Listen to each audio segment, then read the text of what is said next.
You know the story. Boy gets bitten by radioactive spider and develops superpowers. Spider-Man Into the Spider-Verse takes that and the other variations of the story and combines them into one fantastic feast for the eyes. At first, I was a little taken back by the visuals in this movie.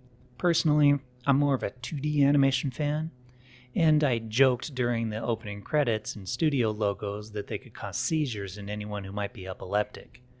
But once I got used to it, I have to say the visuals are amazing. The editing is fast, the film is colorful, and the way they blended traditional 2D animation with 3D animation with comic book style hand-drawn artistry with blending of text across screen in multiple frames gives the feel of a comic book while the camera mood and angles give it the effect of a modern action movie. There are references to the cartoon series, the movies, good and bad, and even the song.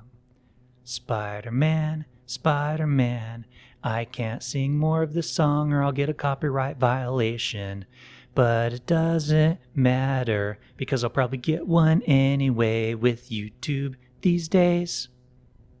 What about the story? We all know the basic origin story, so the filmmakers don't bore us with it again. They only highlight it in quick voiced-over clip for each of the spider people. Yes, each of them. In Spider-Verse, we find newly bitten Miles Morales, played by Shamek Moore, coming face-to-face with Peter Parker's Spider-Man, played by Chris Pine. As he battles the notorious Kingpin, the villain of this film is creating a device that will allow him to travel to and from multiple universes. I'll let you find out why by watching the film. As Spider-Man battles it out with Kingpin, different versions of Spider-Man are brought into the same world as Miles. This is a great blend of the different versions of Spider-Man we have seen over the years, such as Peter B. Parker, played by Jake Johnson, Spider-Man Noir, played by Nick Cage, who is a black and white 1930s noir-styled Spider-Man. There is Spider-Woman, played by Haley Stanfield. There is a futuristic anime-style Spider-Girl named Penny Parker, played by Kimiko Glenn. Get it? Penny Parker? She uses a mech suit with a radioactive spider in it. And of course, there's Spider-Ham, played by John Mulaney, a spider that was bitten by a radioactive pig. With each of these characters, the filmmakers have kept the style for the animation, such as Black and White Spider Noir or Spider-Ham's 2D Looney Tunes look and actions.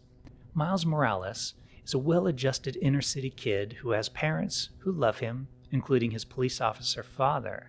Miles has to overcome his own issues with developing his power, but he can't tell his father, who thinks Spider-Man is a vigilante.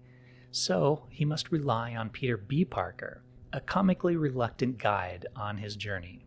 Not to be left out, the music in this film is up to par with the story and visuals. The music is upbeat, modern, and with Daniel Pemberton's score, matches the film on all levels. For the super nerds in love with Easter eggs and watching the background of the film rather than following the story, you will get something out of this as well. With plenty of tributes to Stan Lee and references to other people, films, comic books, and spider versions. Is there anything not to like about this movie?